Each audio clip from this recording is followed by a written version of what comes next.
Good evening. Welcome to the Tewksbury Select Board meeting for Tuesday, January 27th. The time is 7 o'clock. At this time, I'd ask everyone to join us in the Pledge of Allegiance. Pledge of allegiance to the flag of the United States of America and to the republic for which it stands, one nation, under God, indivisible, with liberty and justice for all.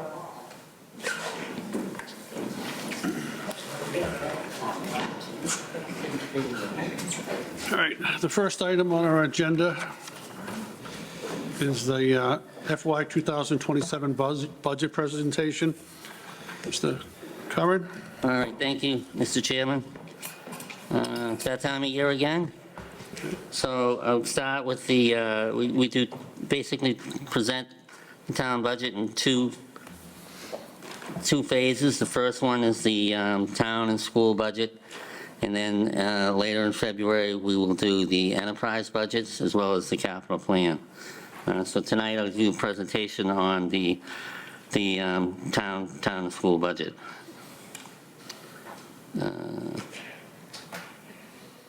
So tonight I'm going to go through the budget process itself. Then I will talk about the revenues and the state of the revenue situation here in town.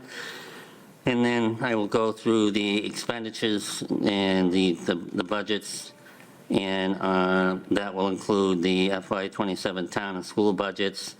Also, there'll be a 5-year budget projection for the future, and then future financial items to monitor, and select board financial policy as well. So I know the board's very familiar with this process, and I won't take up too much time with it, but just for the people watching, the people in the audience, there is a very specific process dictated by the town charter and the town bylaws to what to do for a budget. So it starts with a budget message in November from my office, and the budgets are due to me December 12th, 2025. And then I submit the general fund budget to the select board, that's today, and to the finance committee for budget review. And then on February 10th, I submit the enterprise and capital budgets to the select board and finance committee for review. So following that, on or before the second Friday in January, the superintendent of the school, during that time, submits to me the school budget. That was done on January 9th. And that's included in the budget presentation that I have here today. We also incorporate into the we incorporate the school budget into this presentation. School budget is approved by the school committee. I don't know if they have a meeting tonight to do it, but it's right around now that budget is approved. And then it goes to the finance committee for review. They hold hearings with the town manager and department heads to review the budget. And that process happens from February 2nd through April 6th. And then they hold a public hearing for the budget for the public, and that's on April 27th.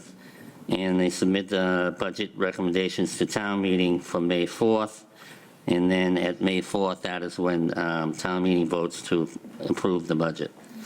So starting with the revenue side, new growth is, we always project a conservative estimate for new growth, so we're projecting a new growth number of $1 million in this year's budget. And to give you some context, the average new growth has been about 1.9 million over the last 5 years. If you look at the history, it was 1.9, 2.1, and 1.9.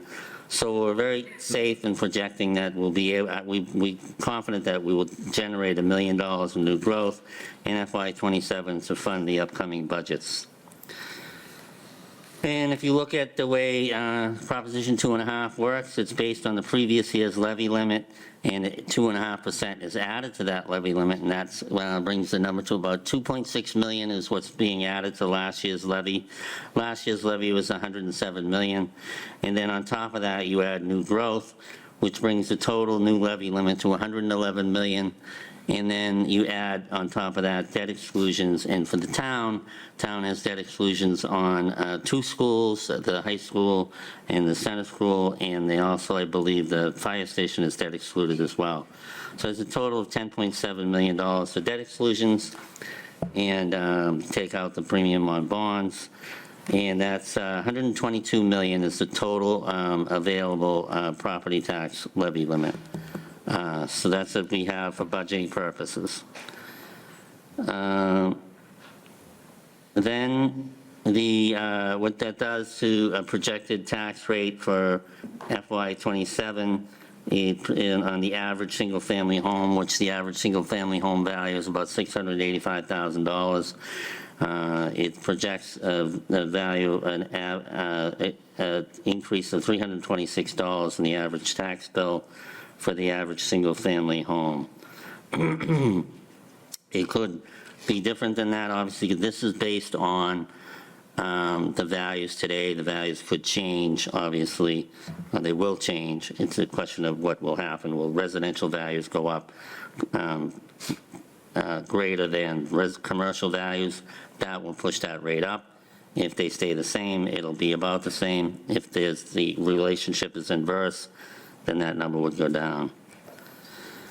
So then, looking at collectively at all the revenue sources for the town, we talked about the levy, which is $122 million, and that obviously is the biggest piece of the levy pie for the town. And then when you look at the other sources, you have local receipts and local aid, and starting with the levy, you can see that it's a very stable source of revenue. It goes up roughly the same amount each year. You can see that through this graph, and we're at $122 million. Then if you look at local aid is sort of, it went up a little bit last year, went up $800,000. That's the biggest increase I've seen in local aid in a long time. For budget purposes, we're projected at level funding local aid as the same number that we received last year, which is $19.1 million. We believe that the local aid number is actually going to go up this year. But you haven't put those in there yet, but that's good news for us. That just means that we know that the local aid number is not going to be less than what we projected, so that is very good for our revenue projections. Then looking at local receipts, you can see that local receipts have been climbing since COVID. So COVID was 2020, and then they dropped off in 2021. And began to climb back up over time. And then you can see in 2026, they're very conservatively estimated at 10.9 million for local receipts. And this year, they're estimated again at 12.1 million, which is well below the last 3 years, which was 14, 15, and 16 million.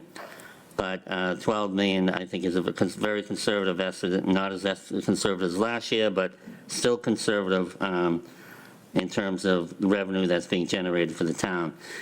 And what that does is just protect the town by making sure that the revenue we anticipate is what we're going to get or more, and that way we don't put the town in a financially difficult situation. So this table just shows you how we go about calculating local receipts, and so you can see sort of the mindset behind what we're doing. And so individually, if you look at these items, motor vehicle excise tax for FY27, we're projecting about $5 million, but you can see we actually collected $5.7 million in FY25. That's the last actual number, and prior to that it was $5.6 million. So we project a conservative number for excise tax, which is the biggest source of local receipts on the cherry sheet. And then are on the local receipts. And then we look at these other items, hotel, we have a $908,000 being projected, but last year we received 1.1. So we know again that that's conservative, and that's good from our perspective.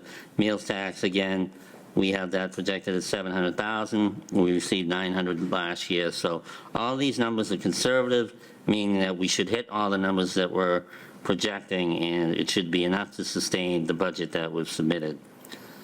Then if you look at this is just an analysis of free cash. And jumping to free cash from local receipts, the reason we would do that is that free cash is a product of how you project your revenues. So if you want to make sure that you don't aren't too conservative, because if you're too conservative, then you're going to overtax the people, and you would end up with free cash that was on a range that would reflect that. So the range that the DOR thinks is that cities and towns should be in is 5 to 7%. And we have consistently fallen below that number, and we're at between 6 and 7% of free cash. And that's where we want to be, and that gives us a good free cash number, doesn't leave us on the margin where we could end up in the red, but we're not overtaxing the residents of Tewksbury. So that's the reason I put show the free cash at this time in the presentation. And this just shows you a little blip. If you look at this chart here, you can see, I don't know if it shows up there, it doesn't. But that little spike above the pink area, that was the result of debt that was never issued in that FY23 year, because it was actually issued the following fiscal year, like a month later. So it impacted the free cash in a way that pushed it just to 0.19% above 7%. So then looking at enterprise receipts, as a disclaimer, I should say that this is very preliminary numbers for the enterprise receipts, because that budget presentation is actually on February 10th.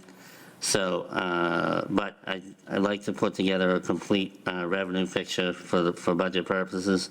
So this just shows you what the collections would be for water, sewer, stormwater, and telemedia revenues. And they're pretty stable compared to last year. And then, as I just said, we wanted to make sure that these are preliminary estimates, and they're subject to change when I present the enterprise budgets in a couple of weeks. So then looking at the recap is a sheet that shows you everything, the whole universe, the budget, the overlay, anything else impacting spending for the year. And it shows that we would be spending a total of $172 million right now. And that's so on top of the budget, which is $151 million, you have water and sewer enterprise budgets of close to $20 million. And then you have other expenses associated with that, state and county charges, which is assessment for services we get from the state, like MBTA services or LRTA services. And so that gives that total use of funding at 172. But then with the, source of funding, use of funding, sorry. And then down below, it shows you the sources of funding, which I've just gone through. It adds up in total to $173 million. And that's enough to cover the budgets that were projected for the year with a small surplus. And so that's good. Local governments cannot run in a deficit.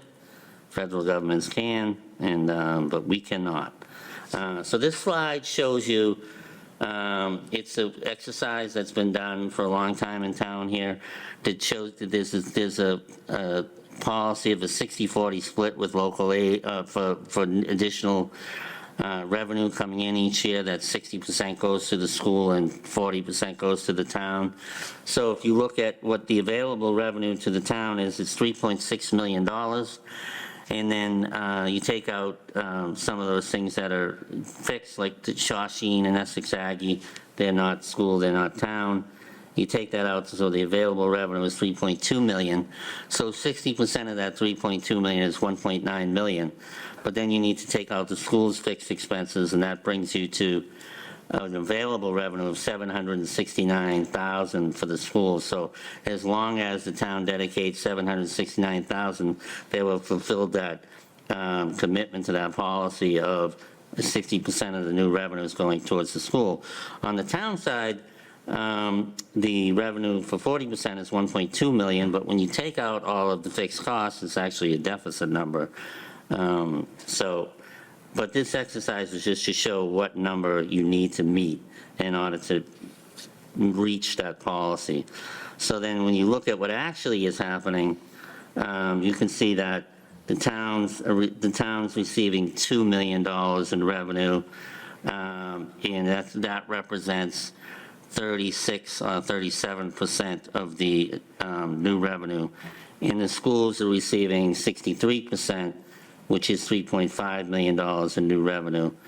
And so it fulfills that policy, and you know, that this is the exercise we do every year to demonstrate that. And then if you look at, this is just a breakdown of where the resources are going in town and in the schools. So you can see that 36% of our resources are dedicated to the town budget. And this is last year and this year, just to show that there's no radical change in that. You can see it's roughly the same, 36.5% for the town. And then for the schools, it's roughly 50% in both years. And then the other commitments are debt and Shawshene Tech, and those are the other major commitments by the town with the resources that are available.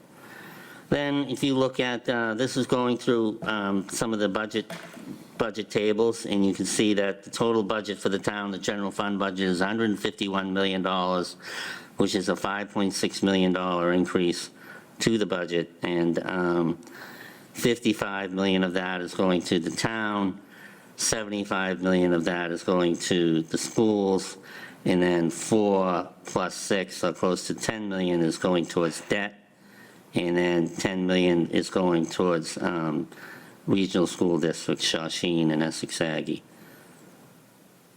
So then if you look at the general government, you can see that total budget for general government is about $2.3 million, and it's gone down about $62,000, and that's largely due to a few things that I'll get into later in the presentation when I get into the detail of the budget.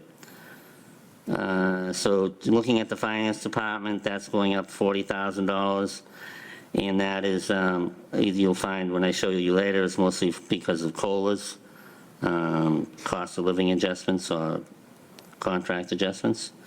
Then community services, you can see that the community services, the veterans budget is adjusted by $23,000, and there's less veterans being served right now that are demanding services, so that number reflects that. If more veterans come in, then we would adjust that number in the interim budget. And that number, by the way, is reimbursed by the state at 75%. And then Council on Aging, those are, I believe, COLA adjustments. Library is, again, I think COLA adjustments. So those are $71,000 increase to the library budget, $18,000 increase to town facilities budget, and $37,000 to planning, which includes building, Board of Health, and community development. And then moving on to public safety, police, fire, emergency management, and parking clerk. Police and fire have gone up strictly because of COLAs at $393,000 for the police budget and $280,000 for the fire budget. And then if you look at the school department, as we were talking about, total increase to all school functions at $3.5 million. So $2.2 million increase to operating, and then $1.1 million increase to fixed costs, so a total of $3.3 million for total school budget. And then we're showing a $226,000 drop in debt, interest on debt, and a $408,000 increase in the Shawshene budget, reflecting, I think, a 4 or 5% increase.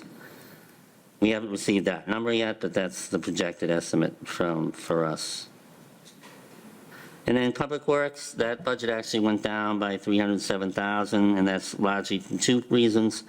There was reallocation of staff from highway to water and sewer, that's $145,000 decrease, and then solid waste budget is going down by $257,000, largely due to volume and changes in CPI and indexes in that contract.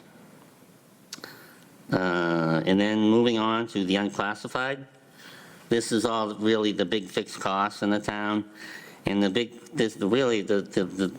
big driver in the whole budget is this budget, which 1.7 million is related to group insurance. This increase in group insurance is 1.1 million.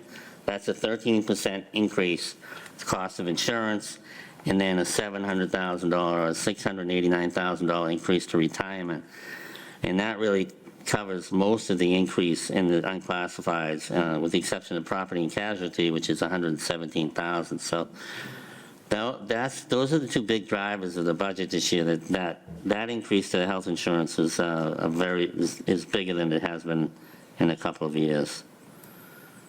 And then you can see, this is the town budget summary, and you can see that total increase, the town budget is 1.9 million. And of that 1.9 million, as I said, 1.7 comes out of that unclassified budget, which are those two drivers, insurance and retirement. So out of that whole town budget, 200,000 is associated with everything else, and 1.7 is associated with those two expenses. So then moving on to how the resources are allocated on the town side. You can see public safety is the big driver for the town side of the budget. Police, fire, and DPW, 16, 13, and 11 or 12%. And then unclassified, which is all those fixed costs, is 38%. And then debt's the big piece. And then all the other smaller service budgets are sort of in that kaleidoscope of colors at the top right hand between 1 and 12 and 3 o'clock. And then looking at this from a cost perspective, where, what type of expense they are. So salaries are the biggest driver, which is 39%. Then operating costs following that is about 15%. And then health insurance and retirement are big drivers as well, 10% and 17%, and then debt, and then and property insurance and liability too. What's interesting is when you look at the school budget and how their costs are allocated, salaries are a little bit more. There are more employees on the school side, so that kind of explains that. But what's really interesting is that the retirement cost seems to be smaller on the school side than it does on the town side. The town side is 17.8%, and the school side is 2.75%. And I think that the driver there is that the population on the school side is younger. There's a lot of newer teachers that are coming in, so retirement costs are smaller on that side. But similar ratios in terms of the way things are breaking out by cost in the school budget. And then looking at the detail of each one of the costs, as I said, the town side, and that's what I'll go through. I'll leave the detail for the school for the school hearing. But 1.9 million is the total increase in the town side of the budget. And looking at the detail of each one of these items, you can see that in the total general government, it's gone down 62,000. In the drivers there was some legacy costs associated with the retiring assistant town manager that decreased my budget by 78K, and town clerk's budget was actually increased by 14K. And then her elections budget went up by 74K because they have more elections this year than last year. And then HR went up for COLAs, and computer services went down. It went down not because it was cut or decreased, it went down because there was a capital expenditure last year of about 70,000 that was not needed this year, so it went down by 67,000. So that's a total decrease of 62,000. Finance department is mostly COLA related, so $40,000 increase to the finance department. And then community services, as I touched on already about the Veterans Department, that was a $20,000 adjustment because of less veterans requiring services at this time. And then Council on Aging, that's COLA increase. And then total facilities, again, that's a COLA increase as well, 18,000. And then looking at library budget, that is also a COLA increase. Planning was a COLA increase, and so was public safety. That was, as I had said, the two, police and fire, because the size of those budgets, those numbers are much bigger than what we see in other budgets. And the total DPW went down by 307,000, and that's a reflection, as I said, of the decrease in solid waste and disposal costs, as well as moving 2 employees out of the highway department. So that resulted in $307,000 decrease. And then unclassified is the biggest driver in the budget, is 1.7 million because of insurance and retirement. And then debt is decreasing because debt is continuing to retire. And so that makes up all of the increases in the budget. And then this is a forecasting tool that we use to show what we're looking at in the future, and it looks pretty grim if you look at it, because you can see that shows the surplus that we have this year is 575, which is exactly what we presented in our budget sheets. But then next year it shows that there's a projected deficit of $2.6 million. So I don't want to take away from that we're going to be $2.6 million short next year. And remember that everything we do is very conservative, so the new growth numbers are very conservative. So I think that we'll be able to squeeze that number in FY28. But when you start looking at the out years in 29 and 30, I think that's going to get more and more difficult if we don't see changes in revenue to help bridge the gap between the rate of increase of expenses. And so that's why we have the forecasting tool, so that we can look out to the future and try to be prepared for that. The town does have a very high number of reserves to address these things, but we also do not want to be in a position where we're using reserves for continuing operating expenses. We do not want to use, we only want to use reserves for one-time expenditures, because that's a slippery slope to get on. And some communities are in that position now, and then what they end up doing is they end up having to ask for overrides because they can't sustain revenue by using their reserves on a continuing basis. So then this is something you've seen before. It's financial items to monitor, and everything is the same. The only thing I added in here was that the financial impacts of MBTA community acts is to see if, right now we haven't seen any loss in grants. We've seen loss in grants that we never had, but not grants that we have. So far we have not seen any negative impact on current funding levels, and we will monitor that in the future. Other things we are looking at is, state. We want to continue to monitor state aid and the county charges, solid waste and recycling costs. Economic development and new growth is something that obviously is going to be the key to try to get revenues in the future. Impact of the state hospital on public safety services, and also impact of the state hospital is coming onto the town's water supply, so that will provide additional revenue on the water side. So we're looking at those things as well. Current stabilization funding is at $23.3 million, which is 16% of the total FY26 budget. Goal to have in your fund balance is 5 to 10%, so we're way above that. That's very beneficial to our bond rating, and the town's in very strong financial position with its reserves, and we're trying to continue that.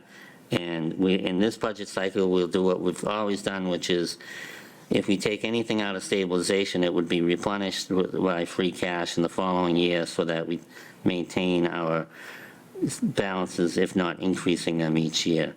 And we do have commitments to town and school and capital improvements. between vehicles, roads, is money we just appropriated in the last town meeting, as well as, the water capital appropriations that the select board is committed to year on year of $5.4 million. Town's bond rating is a AA+ bond rating. Obviously, we'd like to be the next step, which is the highest, is AAA. We continue to work toward that end. And then the financial policies of the town, we'll put this at the end, just goes through the different things. The town manager shall prepare the annual budget. And then much of what is presented to you is spelled out in this policy. Everything's done using generally accepted accounting principles. We want to manage and maintain financial stability over a long term, maintain facilities and provide services at a level that will ensure public well-being, and the town will avoid budgetary procedures that balance current expenditures at the expense of meeting future expenses. And that's what I talked about with not using reserves for reoccurring expenses. So we are adhering strictly to our financial policies. The town is in good financial shape. That's the good news. I mean, there's not a lot of opportunity to expand services right now because we're concerned about the next 2 fiscal years. But the good news is that we're not in any financial trouble at this point, and that the budget is a good, strong budget. It's based on very solid financial projections with room in those projections if there was any unforeseen deviations. So I feel very confident that this is a good, solid budget to put forward for the town. And with that, Mr. Chairman, I'd be happy to answer any questions. Thank you, Mr. Curran. All right, we'll open up to you, Mr. Holland. Okay, I just have one question. Out of the increase of the insurance and the retirement and the COLA, how much does that chew up with the 5.6 million? So 1.9 million is, 1.7 million is the Insurance, insurance and the pension. yeah? And then the COLA is, well, that also includes the school budget. So that 5.3 million includes the school budget, which is, hold on, I can go back to that graph, hold on.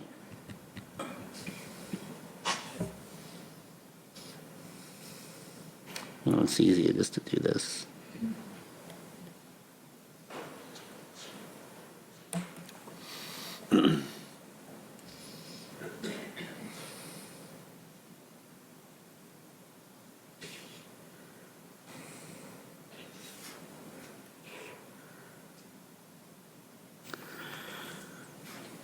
Yeah, so the total increase of the budget, it's $151 million budget with 5.6 million is the total increase.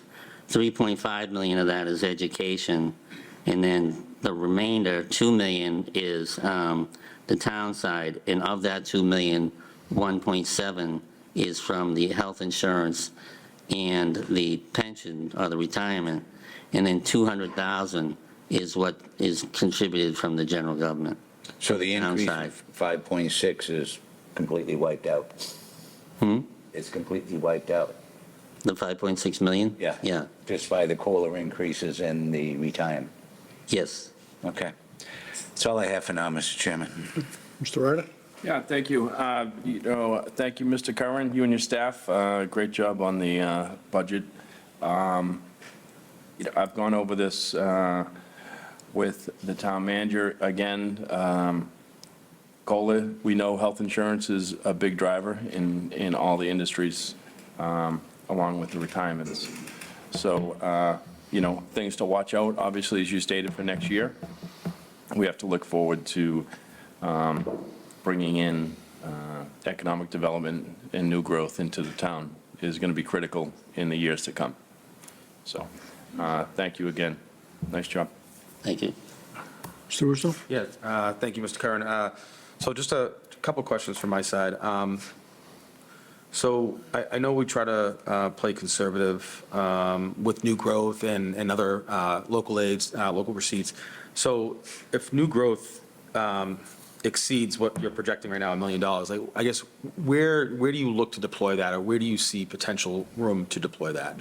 Again, I know, we're trying to be conservative to make sure that we, have a surplus. Obviously, there's potential room for a greater surplus because of that. So I just curious kind of how you look to deploy the upside if that in fact holds true. So I'll give you an example of last year, right? The last year, we had excess levy capacity of about $1.1 million. Yeah. We ended up, part of the reason we had that was because we ended up with more receipts on the local aid side, we had 800,000. So we ended up coming back, we did a budget amendment. We didn't take all of it, we took probably a couple $100,000. We used it for different things. And so, like, if there was an issue with the school department or any other department, we would look to do a budget amendment, and that is our relief. It isn't that, you wouldn't even have to go after local receipts and say, oh, we're gonna bump up that number again. We wouldn't have to do that, because I think within the money that might come in from local aid, and possibly if new growth comes in higher, then we can tap that money. In fact, we did last year was by tapping local aid when it came in, it didn't impact the levy, and therefore it didn't impact the tax rate, but we were able to do more things. So if something came up on the school side or otherwise, at least initially, it looks like we have $400,000 of available revenue to tap without pushing up the levy, Okay. which is big, No, I Yeah. understand that. So, I mean, I get, from a resident's perspective, the average family tax bill on a single-family home up $326. I know Yeah. we talked about that a few meetings ago. I think it was based on the tax rate shift between residential, commercial, industrial. That's taking that into effect, correct? Yes. Okay. And then just my last question, from a local aid perspective, I know you kind of put it on your sort of risks up there on your second to last slide. When we talk about MBTA noncompliance, obviously, as you pointed out, there's been no money that's been taken away from the town, but potential new grants have been potentially rejected or denied for temporarily. So is there any risk there to that 19.1? And again, I know you're being flat year over year. Is there any risk there from your perspective at this point? Up to the local aid numbers? To the local aid numbers, correct? I don't think that, so the local aid numbers, they're not grant monies, Okay. so there'll be no risk to local aid, but would be risk to, grants. Thanks, right. And unfortunately for the school department, there are a lot of grants on the school side. We have grants too, and there's some of them are public safety grants and things like that, but so far, none of that has been affected, but there is risk, and I think we're gonna find out over the next week or so, because my understanding, I went to the MMA conference, and what I heard was that that by the end of this month, which I guess is a couple of days away, they're supposed to announce how they're gonna approach this, and what I've heard is that they're gonna start with grant funding. Okay. I appreciate the efforts on this. I feel like, I don't know if you get the same feeling, but I feel like this is a very conservative, very prudent budget, and I appreciate all the efforts that go into this.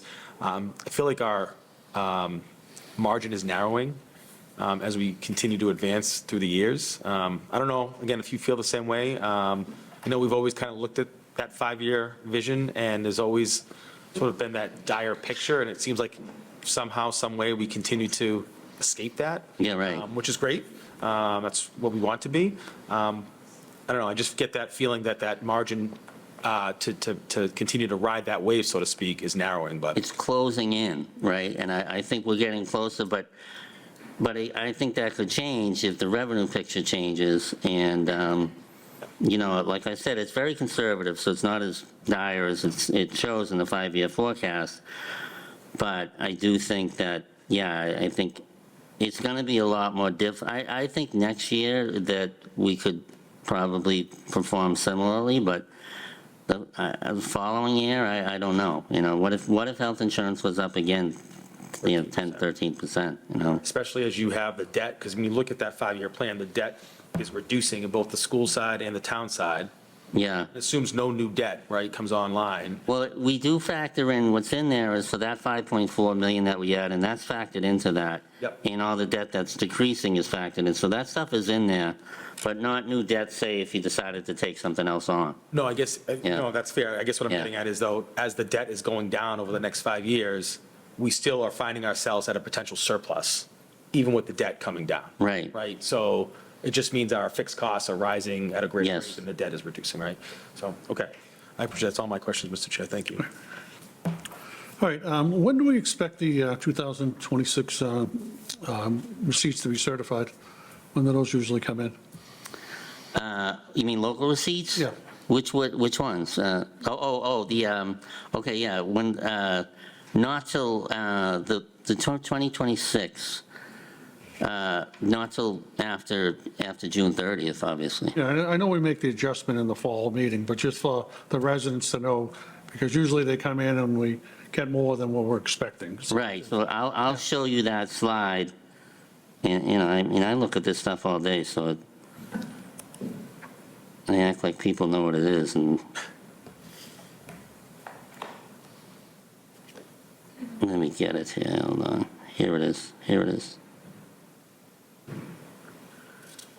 So this is what you're talking about here, so, like, FY '25 was probably certified sometime after June 30th, probably in September. Okay. And then I would expect that FY '26 would be certified in September of that year, and it'll come in, it'll roughly be, I think, right around that number. And then you saw that number that we're carrying 10 million, 10.9 million for '26 is going to change. And then, so that'll be reflected in free cash. You will see hopefully a number between, and I don't think we're going to see 10 million this year, but we'll probably see something a little less than that. But that's where we want to be, so that's good. And then, but we're not pushing, I mean, we're squeezing it a little bit, but there is quite a bit of room there. And that would be the only thing we're squeezing right now, because everything else is dead on, so. All right, and telemedia receipts, I know we talk about this quite a bit at the, we're always concerned about people, cutting the cord, going off cable, things like that. It's been pretty steady of what we've been bringing in, but is there have we heard anything from the cable companies of reducing their contributions to telemedia at all? No, in fact, we're negotiating, finishing up the contract right now with, I believe, with Comcast, and it's very similar to the one we have, so I don't expect, I mean, that's a 5-year contract, I believe, so I don't expect there to be any difference in the short term on the revenue for telemedia side. Okay. DPW budget, we obviously, I know we budget so much money for snow and ice each year. I know it's hundreds of thousands, but it's just like, have we talked to the DPW about, we always replenish it in the fall when those additional receipts come in.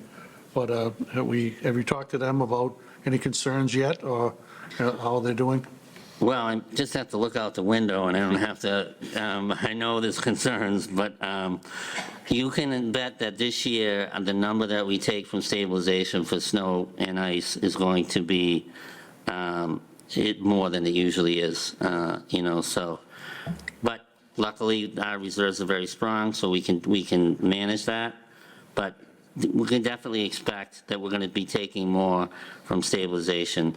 So the important thing about that, and people who don't understand how that whole thing works, you can put off your snow and ice expense, or you can put it on the next year's tax levy.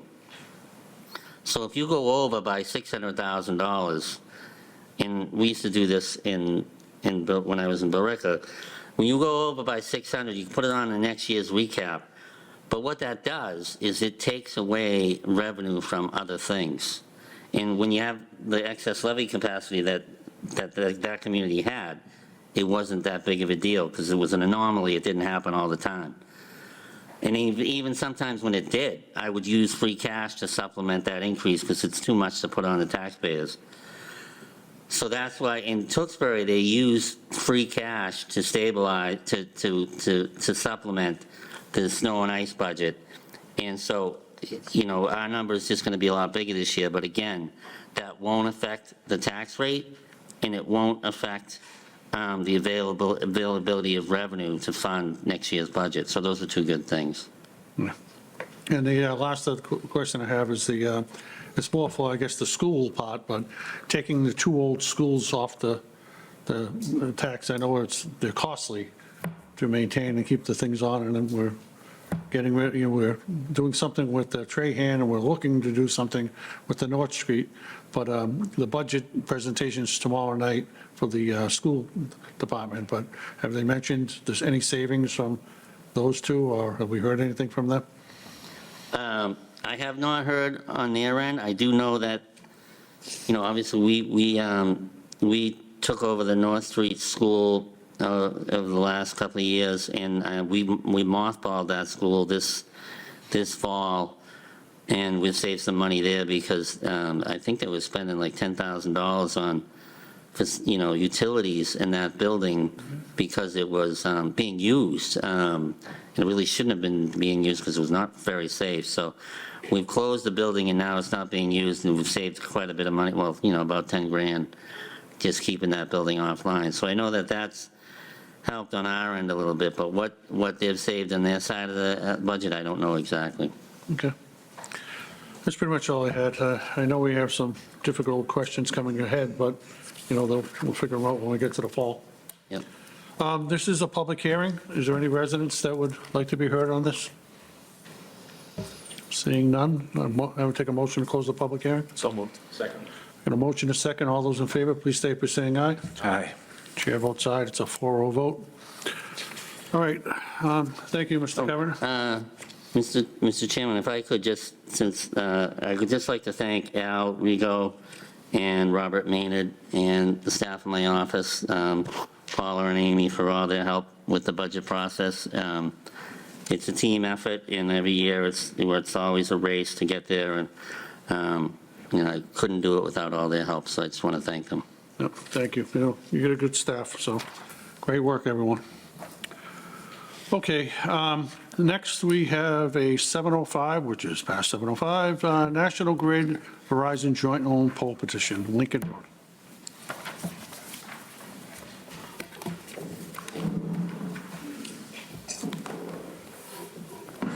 How you doing, sir? Good evening. David Boucher, Senior Designer, National Grid, 1101 Turnpike Street, North Andover. Previously, we had come to you with a petition, and it got sent back, and we redid it with the proper figures for the distances. Tonight, before you have a diagram that we've sent for Lincoln Road, petition to relocate pole number 9, that is next to the driveway, for the customer resident there, approximately 26 feet in a northerly direction, as shown on the diagram. If the board sees fit and enables us to go forward with this tonight, we'll be able to do that, put that into the schedule. Okay.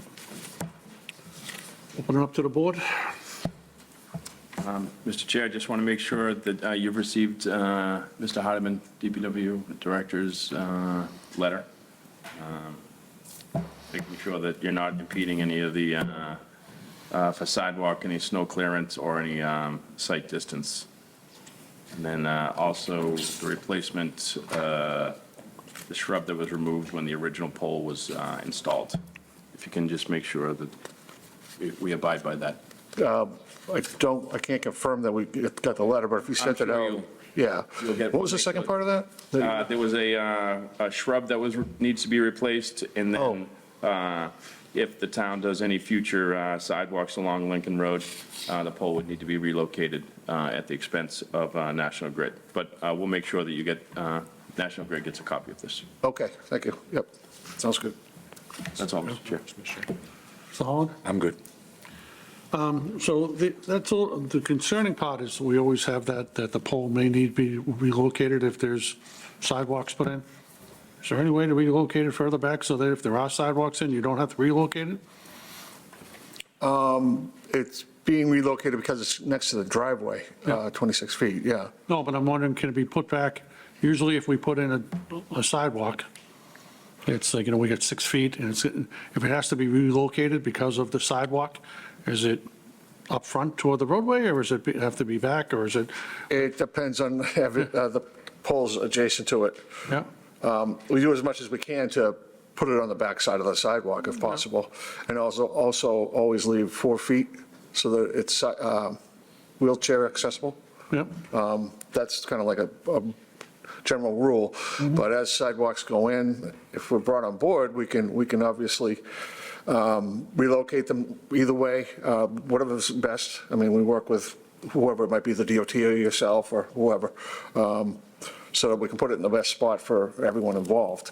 get that. Yeah, I get it, but my thing is, putting someplace, like, taking into consider, I bring it up every single meeting when we're here, so it's not shocker, that, it's like, taking into consideration that the town is putting in sidewalks, that we should always keep that in. I mean, I'm gonna listen to, what we might have to do in the future, but it makes it a lot easier when the designing, like, we put them in line with the poles. That means the other poles are in the location, probably in the sidewalk, proposed sidewalk area also. So when we're putting them in, and you're designing them, if you can talk to your design team and state, listen, Tewksbury's gonna be hard on us, because we are. It's gonna be, we don't want poles in an area that's gonna, like, I don't wanna have to, like, we got a blizzard out here where we got plows trying to go over around telephone poles. And so when they're trying to clear and they're trying to get around there, so much easier if you can just go down the sidewalk and not have to go around a telephone pole or go around something that's an obstruction. I don't want to see anybody in a wheelchair driving down the street. I don't want to see anybody hampered or somebody pushing a carriage or any reason. We have sidewalks, we want to have use of them. So I just want, when you talk to your design team, saying, they're going to ask me this question, do it. Take it in, know that we're going to ask it anyway, and when you're making the plan, put it in the back, design all of them, so that if sidewalks go there, it's not going to be an issue in the future. well, I would say anytime we're working with someone that's doing a sidewalk project or the DOT and all that, we try to do that as much as possible. Yeah. To the extent that the DOT needs certain things, but we also keep in mind that distance so that you don't have poles right in the middle of the sidewalk, and you can get that plow going down there in the middle, especially in the last couple of days here. We certainly don't want to impede anything, and do take it into consideration when we do designs, so. There was also a telephone call that came into our office. I don't know if you got it, but there was something up with the telephone number that was put on the application. We had a resident calling in, and I guess, For this one? yes, For Joe? Joe and Telly? Is it the phone? Yes. Yeah. Was there? That looks like the phone number I have for Joe. okay, it's just, Not sure. If it was for a different petition. it's a, it might be no, it's a resident that's claiming it's for John on the voicemail and not a Joe. And he wanted to make it clear that the map provided by National Grid was incorrect in information on the abutters. Did the number, was the number 3114, as it's shown in the petition sketch that we gave you? I don't know, don't but know. I just, she had asked the resident to come here tonight, so I'm not Oh, sure if the okay. resident's here to be heard, but I'm gonna, Okay. if the board is all set, I'm gonna open up to residents. Do we have any residents that would like to be heard on this?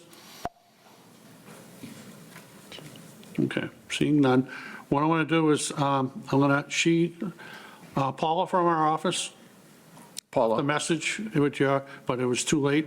I'd like to have that conversation rectified before this goes in. I mean, we'll take a vote on it. Oh, sure. But make sure that the residents' concerns are heard, okay? Sure. So you're saying we should contact Paula? Yeah, Paul, yes, please. Call Paula, she left a number, she left a message over at, she called Jen. Jen, okay. So she There's left the a name I know. message. Yeah, yeah. And, I'll talk to Jen tomorrow. Okay. Mr. Chairman? Yeah. So I think that was about the plan, the names on the plan were in the wrong place. I'm not sure what it was about, Yeah. but she suggested the resident make it here tonight to be Yeah. heard. The They're resident's not not here. Right. So there's a lot of storm out there. Not sure why, but I do want to make sure, because even though the weather's not that great, I want to make sure the residents heard, that's all. Yeah, well, I'll talk to Jen tomorrow. Okay, Definitely, thank you. thank you. All right. With that being said, Make a motion to close the public hearing. okay, I get a motion to close the public hearing. Do I have a second? Second. Are we doing that even though technically we're still gonna? We're going to vote, and then we'll make sure. Okay, Yeah. I'll second that. Yeah, all right. So I got a motion and a second to close the public hearing. All those in favor, please state by saying aye. Aye. Chair votes aye as well. All right, now we'll take a vote on the poll petition. Mr. Chair, I'll make a motion to approve the poll petition, providing that the 5 items from Kevin Hardeman, DPW Director, as well as Jen has that conversation with that resident. If there's any issues with that, please let Paul, and Paula will let us know. I'll second that. I got a motion and I got a second. All those in favor, please state by saying aye. Aye. The chair votes aye as well. No say. Thanks very much. Thank you. Thank you.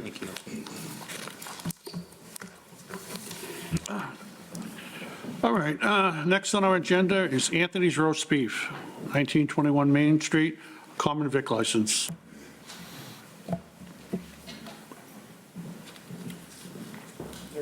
Hello. Your name and, My name is Devansh Kumar. Yeah. I'm like one of the new owners in 1921 Main Street, Anthony's Tewksbury. okay. Yeah. And just tell us, a little bit about what you want to do and. I'm looking for common victual license here because like I'm here like first time here, like some kind of things. I'm not sure like what I'm doing here because my uncle and my elder brother used to do it, but they are busy today to do some work. So that's why they sent me here for that. Okay, Yeah. all right. I'm going to open it up to the board. Anybody have any questions? So this is just, so based on how this application came through, you're the new owner of Anthony? Yeah, one of the new owners. Okay, okay, one of the new owners, okay. And everything seems to be, from an activity perspective and the packet perspective, completed, so I'm all set with questions from this. Mr. Ryder, you have any? All set, Mr. Chair. Mr. Holland? I just have a couple of questions. Yeah. Do you have any other operations other than Anthony's? Oh yeah, my uncle owns like almost like 17 to 18 restaurants nearby. And how about Serve Safe? You have food service, yeah? You're all certified? Oh yeah. Okay. And you said you had history in the food industry, correct? Oh yeah. Okay. That's all I have, Mr. Chairman. All right. All right, I have no questions. It seems like the package is things that you've, according to the package and everything that's been submitted, you'll be the new owners and you have a history of running a thing that's just, I'll open it up to the board to any motions on it. It's a public hearing. Public hearing. Oh, public hearing, I'm sorry, that's right, it's a public hearing. It's a public hearing. Would anyone like to be heard on this matter? Seeing none, I'll take a motion to close the public hearing. So moved. I'll second. I got a motion and a second. All those in favor, please state by saying aye. Aye. Chair votes aye as well. Now we'll take a motion on this. Mr. Chair, I'll make a motion to approve the common vic hall license for the new owner as provided in the package. Okay. I got a motion. I got a motion and a second. All those in favor, please state by saying aye. Aye. Chair votes aye as well. It's a 4-0 vote. Welcome. Thank you, sir. Best of luck. Yep. Thank you so much. If you need help in the community, please contact the town hall. They're always very helpful. Sure. Working with new businesses. Thank you so much. Thank you very much. Thank you guys. Appreciate All it. right. All right, next, we have Navia and Yvonne, Main Street Sports Grill, 1668, to transfer a liquor license and a common vic license. 1260. 1268 Main Street, yep.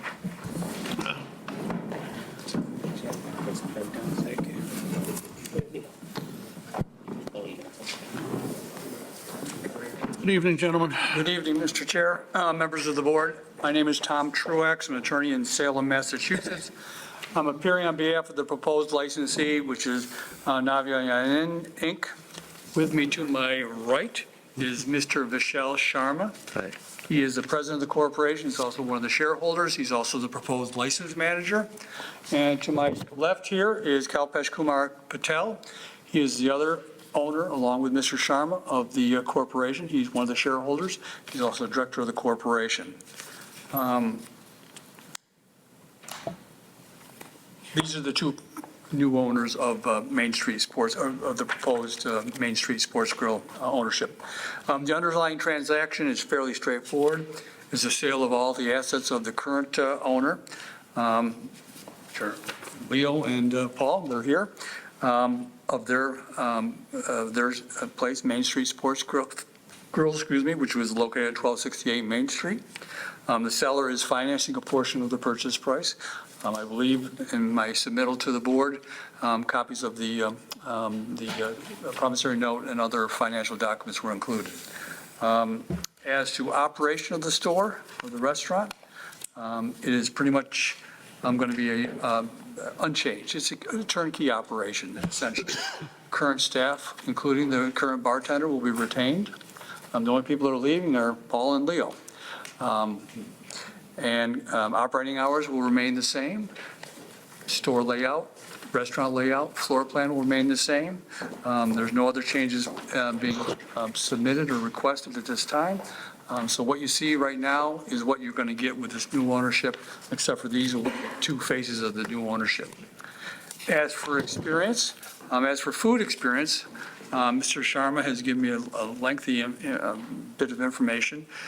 Before he came to the United States, he was in New Zealand for 3 or 4 years, and his first food experience there was working as a manager of the Domino's there in New Zealand. Domino's there had not only selling food, pizzas, just like the United States. They also sold alcohol in theirs. So he had food experience. That was his main introduction to the food business. He came to the United States in 2013 and started working in transportation, but he always was keeping his eye out for a food business. In the Tewksbury area, he's been looking and looking, and finally he was able to find this restaurant through an advertisement online. And so he's been communicating, and they've been communicating, both Mr. Patel and Mr. Sharma have been communicating with Leo and Paul for a number of 6 or 7 or 8 months. They've been at the store, restaurant, they've watched the restaurant, they've done a lot with the restaurant. In anticipation of this deal coming together, Mr. Sharma is working in Beverly, my hometown. He's been working at Greg's Tavern. I know it well.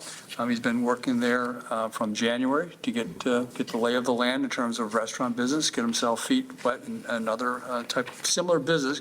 Greg's is a full-service restaurant, has alcohol. He also has arrangement with Mr. Leo and Paul Kerkulis to do training for 2 weeks prior to the closing and 2 weeks after the closing. So they'll have on-site training. He did work there for about a month when he was doing the observation, but this will be really hands-on experience there at the store. In addition, he has a cousin who he's been consulting with, a cousin that lives in Tacoma, Washington. Once this deal came together, this cousin owns Tacoma Bar and Grill, I believe, and he's been consulting with him and getting a lot of information. He's educating himself, so he's going to be right on top of it. When the closing happens, he'll be able to take over.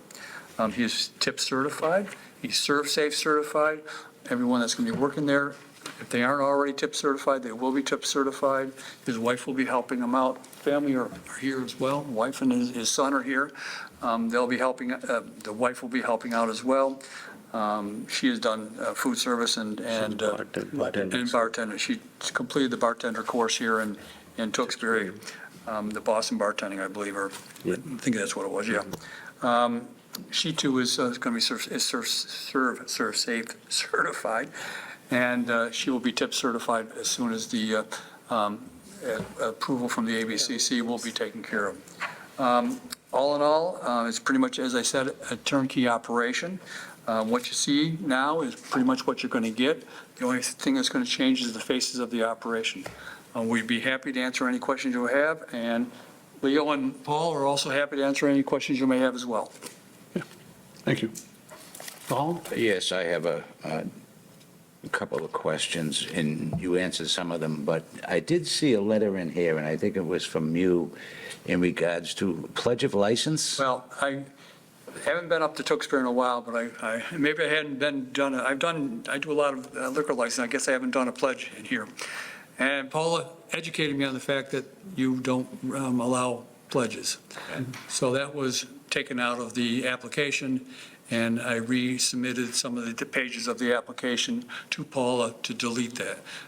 As to whether or not she kept the pledge in there, I mean, there still may be a pledge between, I assume the attorney for Leo and Paul is still going to want a pledge of license.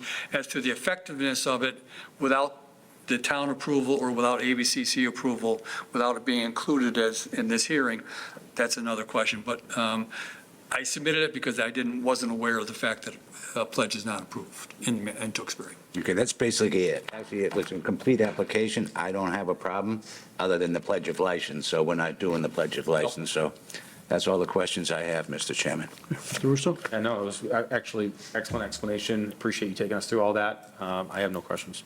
Mr. Ryder? I'm all set, thank you very much. Okay, well, this business has been in operation for quite a while. The previous owners have a wonderful reputation in this town. That's from hard work. I understand by doing that. And when you mentioned that your wife and your son were doing it before, you know your son will be working that, because it happens like that. One of the things that I just want to make you aware of, our police department, especially with liquor licenses, they go out each year. They go to all the restaurants. They go as far as to notify the business. They have a training on going in.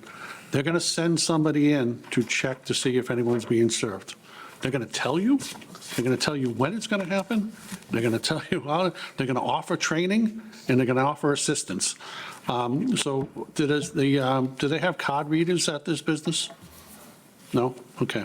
So that's one of the things that, you know, you want to look at it. These gentlemen took it very seriously.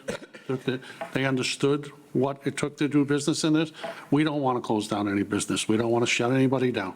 But we will if, like I said, they're going to tell you. They're going to show up. They're going to offer you training, and then they're going to send somebody in within that time period, and still people do it. Find it amazing, but they do.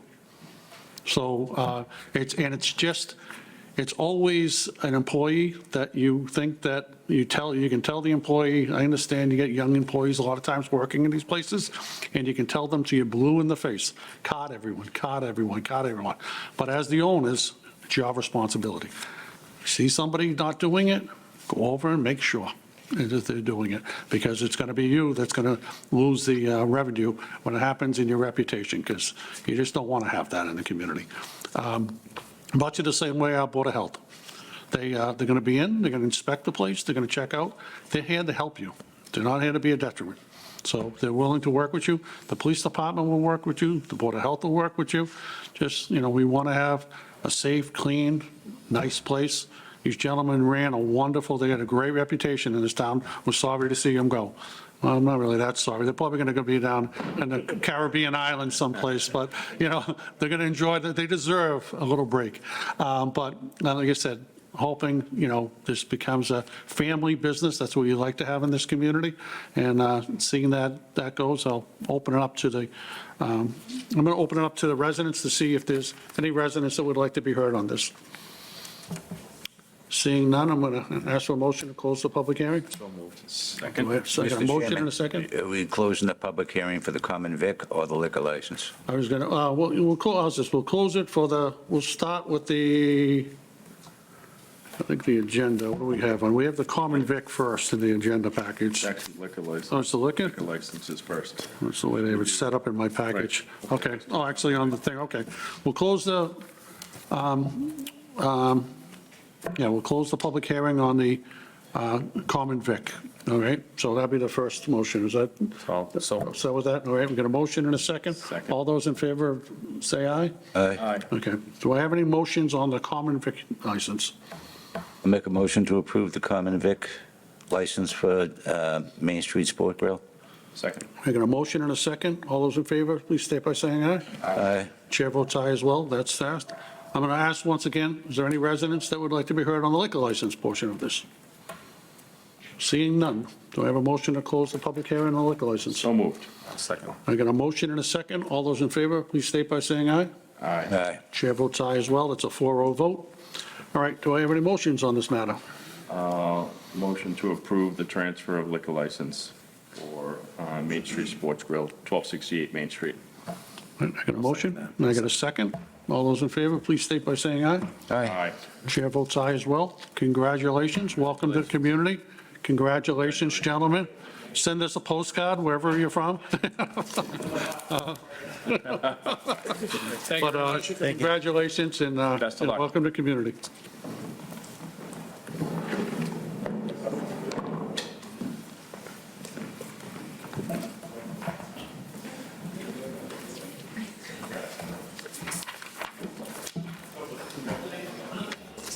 All right, at this time, I'm going to open it up to residents. Is there any residents that would like to be heard?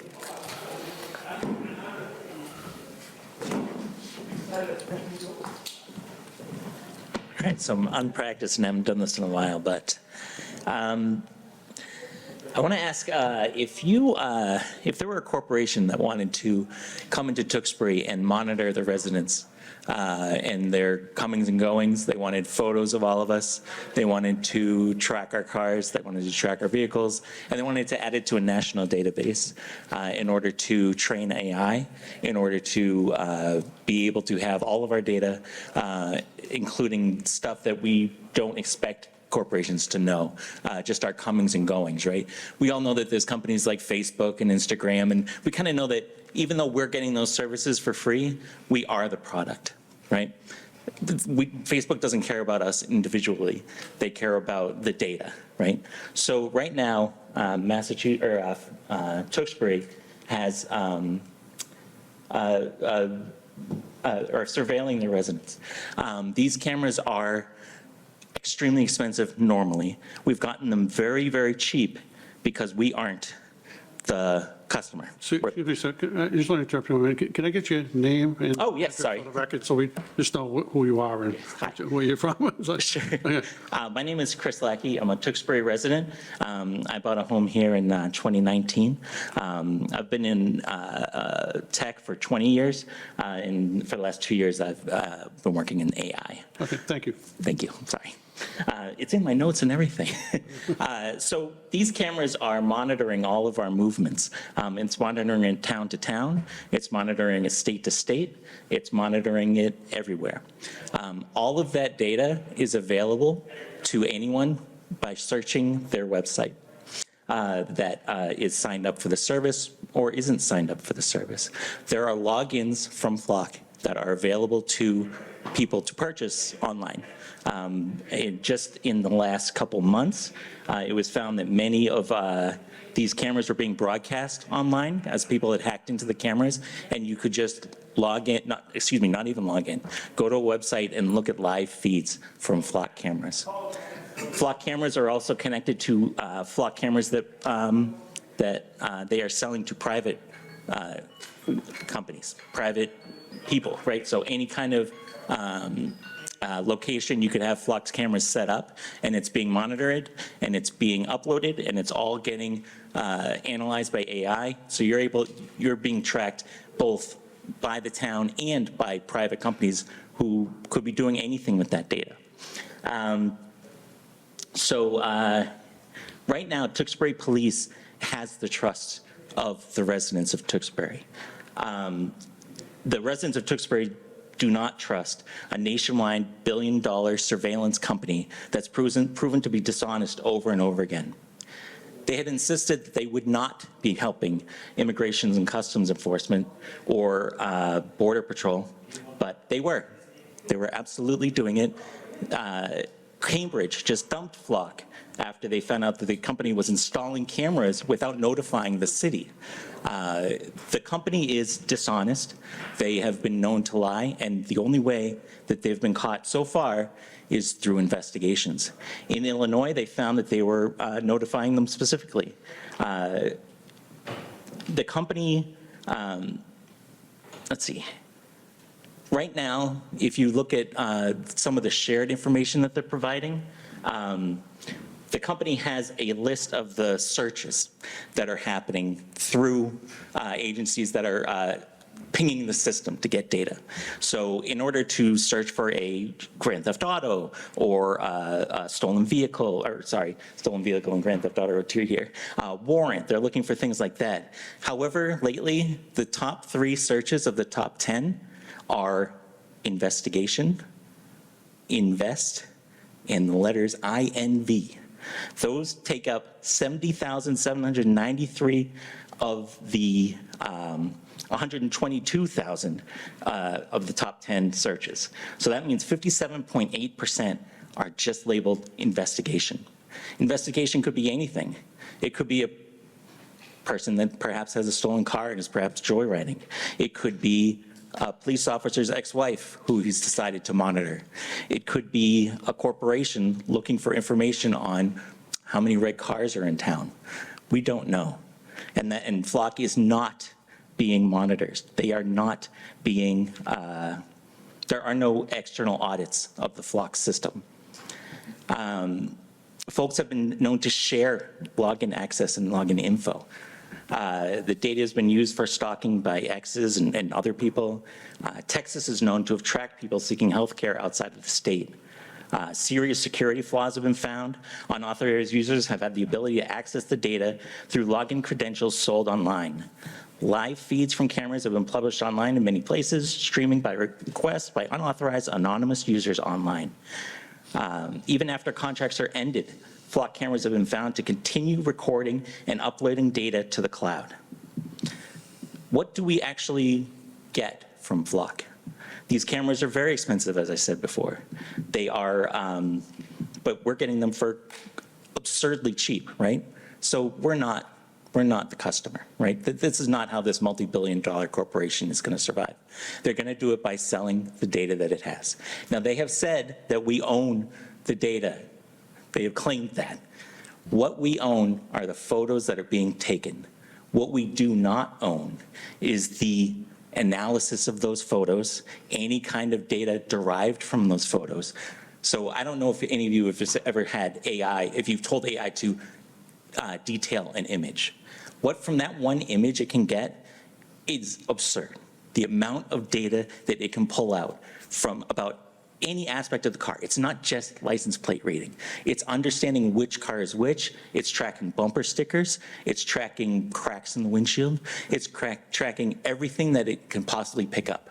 I mean, I had some photos that I ran through when I was researching this to see, and like, I scanned in a picture of my daughter's drawing, and somehow it knew her age from the drawing. It can get data from stuff that we didn't think was even possible. Me personally, I didn't care about video cameras or being tracked online as much because I knew that that was just a tiny bit of data in a massive amount of data, right? There's no one tracking me through those little bits. It's always like I'm a group of 100,000. In this scenario, with AI and with mixed with cameras, that means it's like having a person watching every single camera, analyzing it, and then describing every single photo that that camera takes, every little bit of it, providing in that info to a database online that is indexable, searchable, and sellable. Sure, we might own a bunch of photos. We're going to own millions of photos. That's not the valuable thing. It's the data derived from those photos. These companies aren't charities. They aren't trying to help law enforcement create a no-crime environment. That's not what this is. This is about surveilling citizens. So Flock is selling the data derived from monitoring and surveilling our lives, and Flock has proven itself to not be a trustworthy company. I was pretty surprised when I saw that Tewksbury had signed up for these services, and I am hoping that we can get out of this contract. I think that more and more towns are actually pulling out from Flock because as they find that they are just doing whatever they want. They are not following the rules that we have. There are laws about state-to-state data sharing, and they're breaking them, right? They're just waiting for, okay, we'll just deal with the court when it comes. And by that time, they have billions of dollars worth of our data, our daily lives data. And I have a big problem with that. As a Tewksbury resident, I really hope the 21 cameras are removed. I am totally fine with that same sort of system, where a system is taking photos and make it searchable locally and be able to find cars where they are, when they were. That's totally fine. I totally understand that. The big problem for me and for many is these corporations taking all of this data and pulling out massive amounts of value at our expense, and possibly will pay the price in other ways through the social cost that this is going to have on us. That's it. All right. Thank you. This sounds like a larger conversation. I mean, I appreciate you coming up as residents. We really can't. At the residents portion, we don't comment on these things. We allow you to get up and have your voice heard. But if you want to contact the town and have a larger conversation, you can do that and just reach the town manager's office. Thank you. Yeah, So, Mr. Ch- Mr. Chairman, I believe you've been in touch with the chief, right? Correct? Not me personally. Yeah, okay. So I've read through those emails today, so I'm going to talk to the chief, and I'd be interested to learn more about it. So we'll be reaching out to you. I know the chief has been very responsive, so so we'll reach out to you. Okay. Thank you so much. Thank you. All right, is there any other residents who would like to be heard?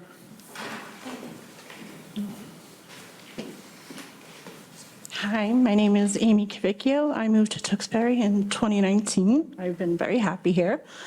And after listening to the last gentleman, I am very glad I'm up here speaking.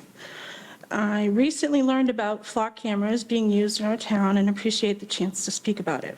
Excuse me, can you make sure you talk into the microphone? Thank you. Thank you. Sorry. A little bit better, thank you. I recently learned about flock cameras being used in our town and appreciate the chance to speak about it. According to the ALCU of Massachusetts, they obtained documents that police across the state are collecting detailed information about the location of Massachusetts drivers using flock cameras. They can share that with a network of over 7,000 agencies all over the country. This kind of surveillance became an issue last year when a Johnson County Sheriff's Office in Texas used flock cameras to illegally track a woman to Illinois. The woman in question had taken abortion pills. Her partner, who was later charged with abuse, reported the event 2 weeks later. The officer who investigated described the incident as working a death investigation of a non-viable fetus. When consulted with the district attorney's office, the sheriff's office was told that they would not be pressing charges against the woman.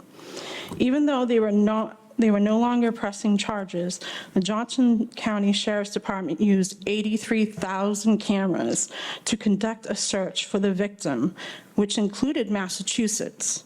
They tracked her to Illinois, which, along with other states, has laws specifically to prevent this kind of surveillance overreach. During an investigation by 404 Media, they obtained evidence that the reason given to Flock for the search was, and I quote, "had an abortion, search for a female," end quote, which should not have allowed Texas access to Illinois flock cameras.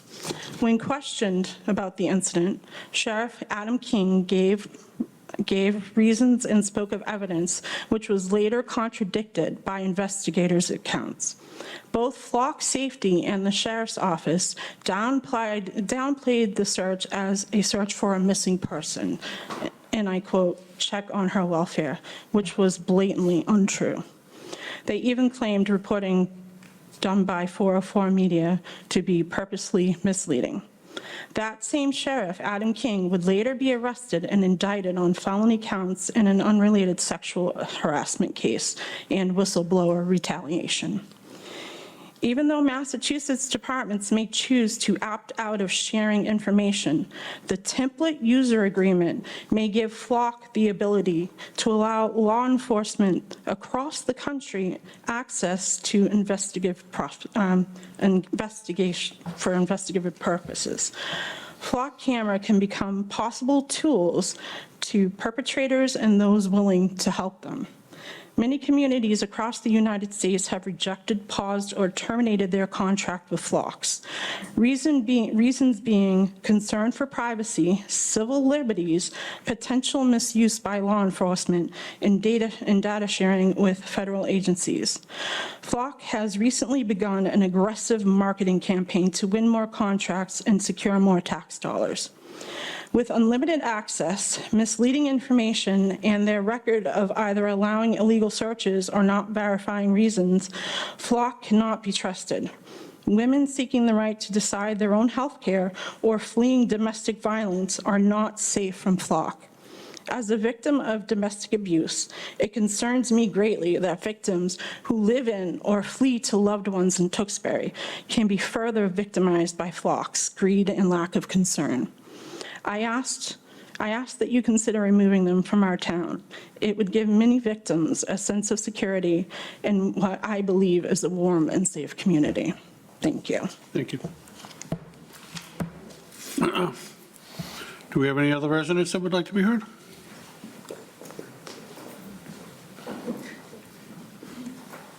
My name is Ann Calvin. I moved to Tewksbury in 2022 and have been delighted to raise my daughter here. When I first heard about Phlox safety cameras in our community, I was relieved to see an ongoing national conversation already happening around privacy, data protection, and the Fourth Amendment. This technology doesn't operate like red light or speed cameras, which are triggered by specific violations. The cameras capture every vehicle that goes by. By definition, if you surveil absolutely everyone, you will also surveil criminals. Surveilling criminals has been a driving argument for the camera's use throughout the country, but also goes against my basic understanding of the core purpose of the Fourth Amendment. However, I'm not a constitutional scholar. I saw efforts by our own police department to limit the scope and use of the technology to protect our civil liberties, for which we are very grateful. And I saw lawsuits already in progress to force the conversation. I was content to allow others more knowledgeable than myself to have that debate. It was when I saw repeated issues with Phlox cybersecurity and data protection practices that I became motivated to speak out about the issue myself. After assuring law enforcement customers that they do not provide access to the data to the Department of Homeland Security, Phlox Safety ran a pilot allowing U.S. Customs and Border Protection access to its systems. In response, Senator Wyden of Oregon wrote a letter noting that Phlox, quote, deceived its law enforcement customers, end quote. In at least 2 instances now, in Evanston, Illinois, and Cambridge, Massachusetts, Phlox has reinstalled cameras after a city has ordered them turned off or removed. Settings can also be inadvertently set to allow sharing above and beyond a police department's intention, resulting in Syracuse, New York's Phlox data being accessed 4.4 million times, despite them having a contract explicitly stating that data was not to be shared outside their department. Even when Phlox has not started a pilot program with new federal agencies without notifying their law enforcement customers, when the cameras are installed with the consent of the municipality, and when the account settings are set in accordance with the signed contract, the cameras are still wildly and dangerously insecure. Lawmakers have urged the FTC to sue Phlox over failure to implement basic cybersecurity measures such as multi-factor authentication, which the FTC has previously argued is a violation of federal law. Without some of these basic cybersecurity protections, Phlox account information has been exposed in infostealer infections. In some cases, they've been found for sale on a Russian language cybercrime forum. At least 60 AI-enabled Phlox Condor cameras have been found streaming live to the internet without even the need for a password. When presented with these vulnerabilities, rather than simply addressing them, like we might expect of a company that took these exposures seriously, the CEO of Phlox Safety apparently sent a letter to law enforcement clients claiming that they were, quote, under coordinated attack, end quote, by people who wanted to normalize lawlessness and weaken public safety.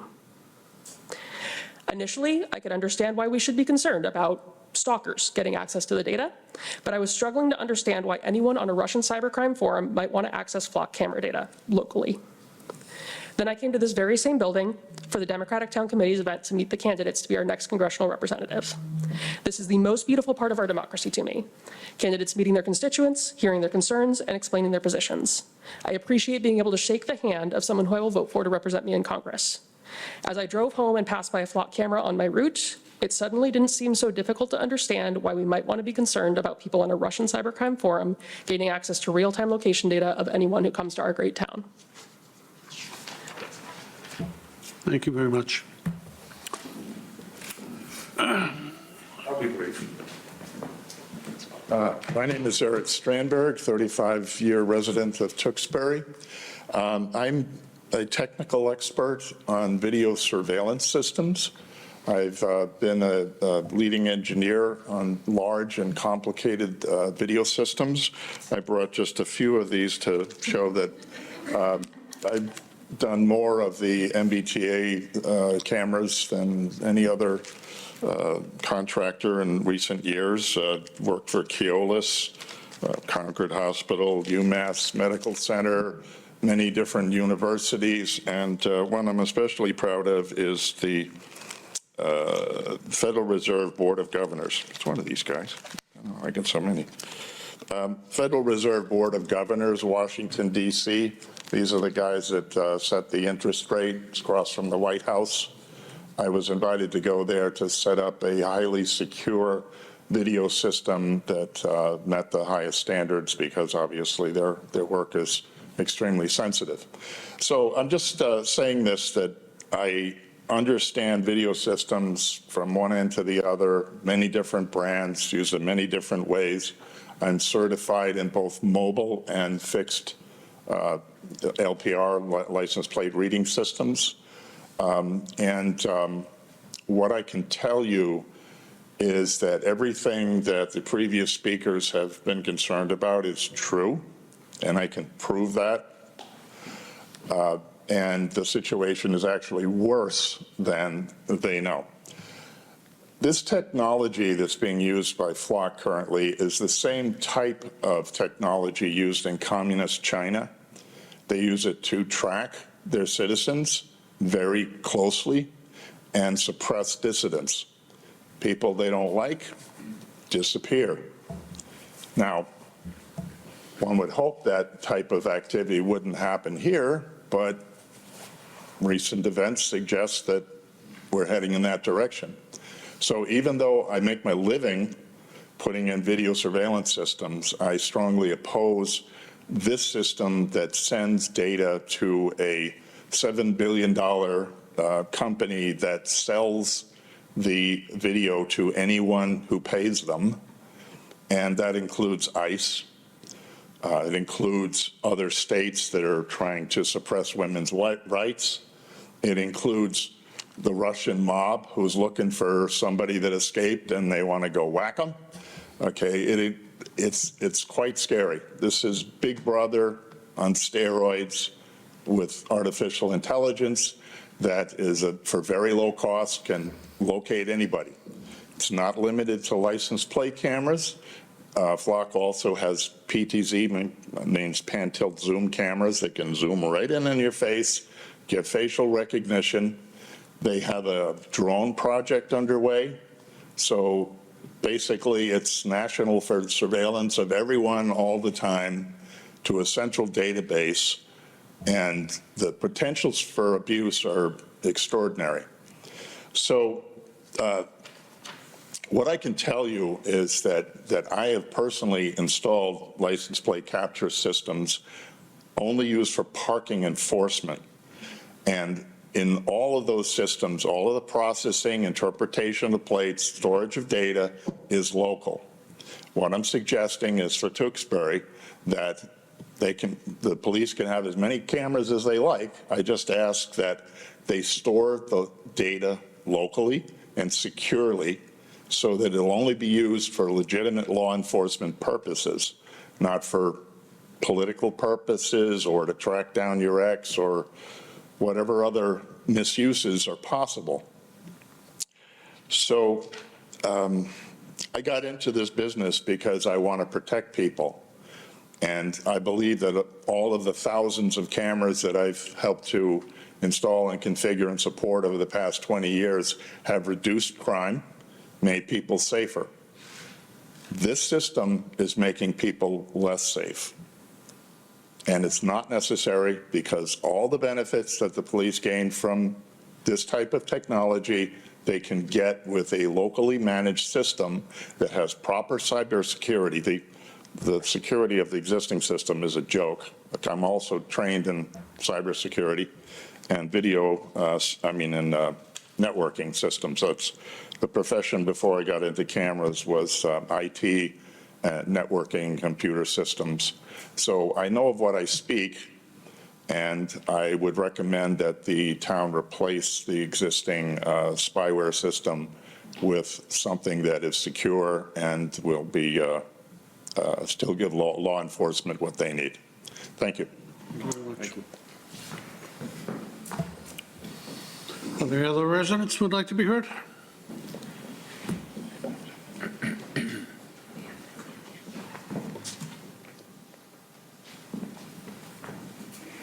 Thank you. Thank you. Thank you.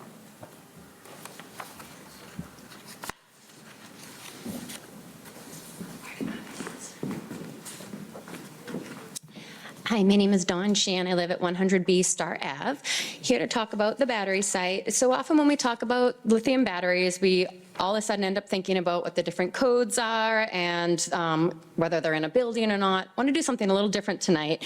Let's forget about the battery energy storage systems and just think about lithium-ion batteries.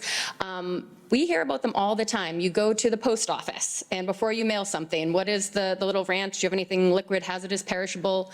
Lithium-ion batteries. They ask for that before they're shipping anything. There's restrictions on bringing them in planes and such. And why? Because they have this potential for releasing toxic smoke if they're damaged or overheated. So what I gave to you is this is a car fire. This happened last April. It was a Tesla car, so obviously it has a lithium-ion battery. It hit a tree. There wasn't even a fire. They were in the process of having the car towed away, and they had firefighters that were stationed.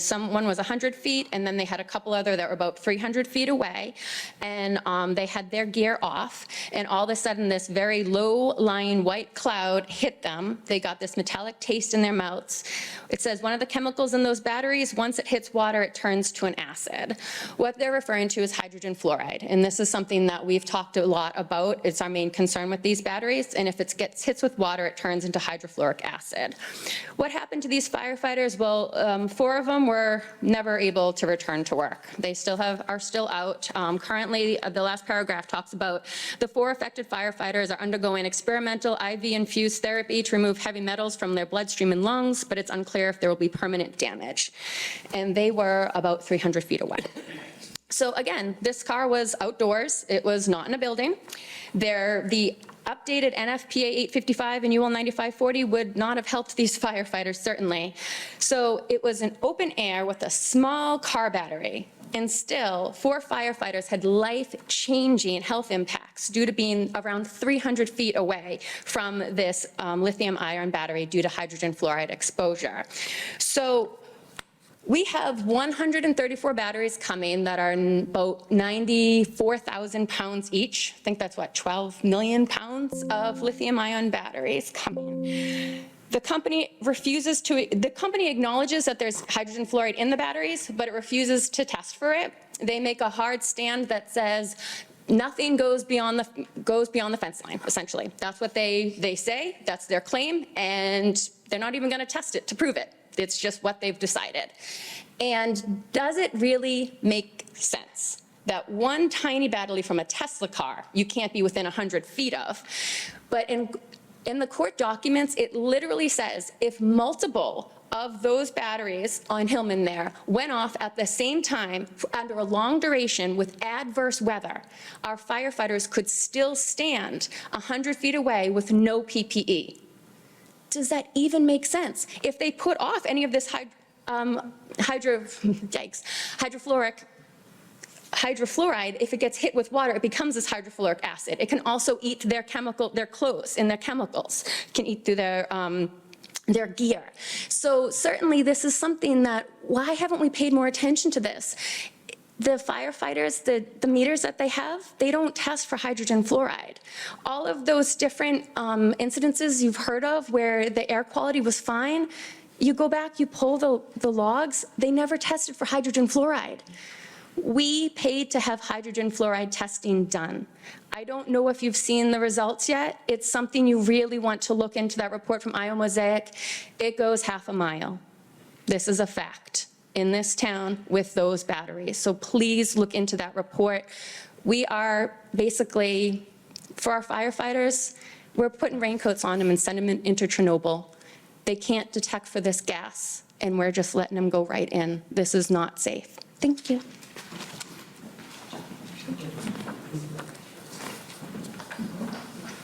Good evening, gentlemen. Jerry Corbin, Tewksbury resident, Emerald Court.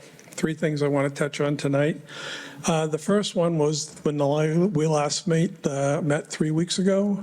At the end of the session and during the town manager's report, the town manager mentioned the Warwick, New York fire and how that had been a successful failure.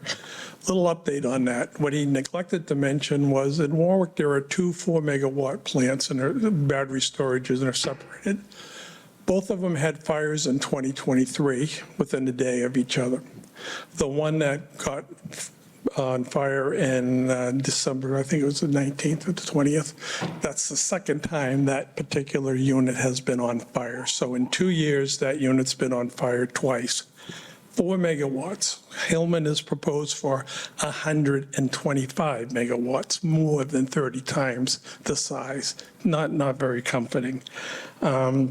It took them about a day to shut out this fire that supposedly was only 1 battery, and it took them 2 days before they felt comfortable enough that they could go and actually start remediating the area.